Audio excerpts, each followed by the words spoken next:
जंग केवल सीमाओं पर गोले बारूद से ही नहीं लड़ी जाती। आधुनिक दौर में सीमाओं को संभालते हुए सबसे भीषण जंगें डिजिटल और नैरेटिव के मैदान में देश के अंदर ही लड़ी जाती हैं, जहां शब्द बारूद बनते हैं और हैशटैग ढाल।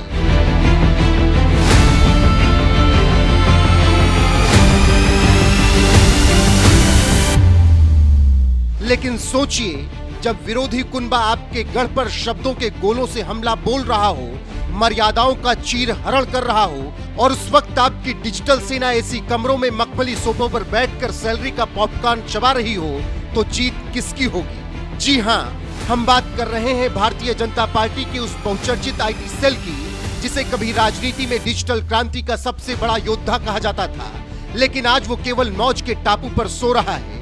जब जब विरोधियों ने नैरेटिव का चक्रव्यूह रचा, तब तब ये भारी भरकम आईटी सेल मैदान छोड़कर गायब मिला। तो आज बीजेपी आईटी सेल के डिजिटल असफलता की कहानी, जहां सपोर्टर्स ने खून पसीना बहाया और आईटी सेल ने क्रेडिट का मलाईदार केक खाया।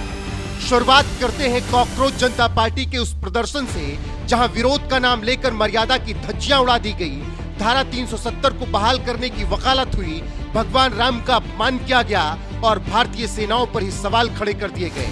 प्रधानमंत्री के लिए गंदी गंदी गालियों का प्रयोग किया गया, उनकी दिवंगत मां को भी नहीं छोड़ा गया। ऐसे घिनौने शब्दों का प्रयोग हुआ जिसे कोई सभ्य समाज सुनना भी पसंद ना करे। राइट विंग के कार्यकर्ताओं को दौड़ा दौड़ा कर पीटा गया, बेटियों के साथ अभद्रता हुई, मीडिया कर्मियों को टारगेट किया गया। ऐसे में सबसे बड़ा सवाल यही कि इस पूरे तांडव के दौरान बीजेपी का तथाकथित डिजिटल सूरमा कहां था? तो इसका उत्तर नीट के प्रश्न पत्र के सवालों के जवाब की तरह बहुत कठिन नहीं है, क्योंकि बीजेपी का आईटी सेल इस पूरे नैरेटिव वार के दौरान गायब रहा, कंबल ओढ़कर घी पीता रहा।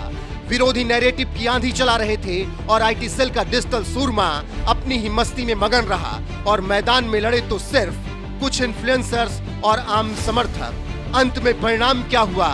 शिक्षा मंत्री धर्मेंद्र प्रधान का इस्तीफा। वैसे बीजेपी आईटी सेल के गायब होने की कहानी सिर्फ काकरोचों के आंदोलन तक सीमित नहीं रही। नैरेटिव की लड़ाई में भाग जाना इनकी पुरानी आदत है। यकीन ना हो तो सुनिए। जिस राम मंदिर आंदोलन ने पार्टी की वैचारिक नींव रखी, जब उसी राम मंदिर के दान को लेकर विवाद हुआ, जिसे मुद्दा बनाकर वामपंथियों ने षड्यंत्र का जाल बुना और फिर से प्रभु श्री राम के अस्तित्व पर सवाल उठाया, तब भी ये आईटी सेल कुंभकर्णी नींद में रहा।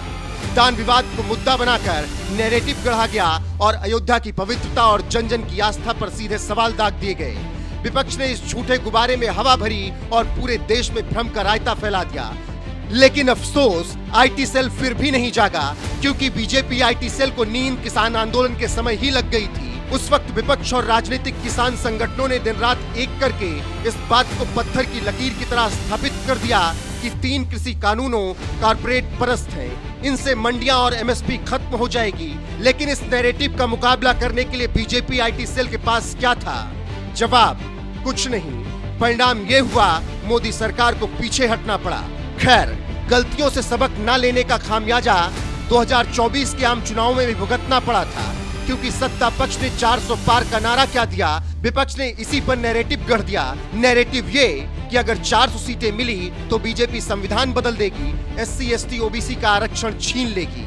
ये बात गांव-गांव, चौपाल तक आग की तरह फैल गई। उत्तर प्रदेश, महाराष्ट्र और राजस्थान के दलित और पिछड़े वर्ग में ये डर घर कर गया कि बीजेपी अगर 400 के पार गई तो आरक्षण खत्म होगा। लेकिन बीजेपी आईटी सेल को फिर भी कोई डर नहीं लगा। परिणाम ये हुआ कि जो पार्टी अपने दम पर प्रचंड बहुमत लाती थी, वो बहुमत के जादुई आंकड़े से पीछे रह गई, और बीजेपी आईटी सेल की वजह से ही प्रधानमंत्री का वो चेहरा सामने आया, जिसमें वो हताश और निराश नजर आए।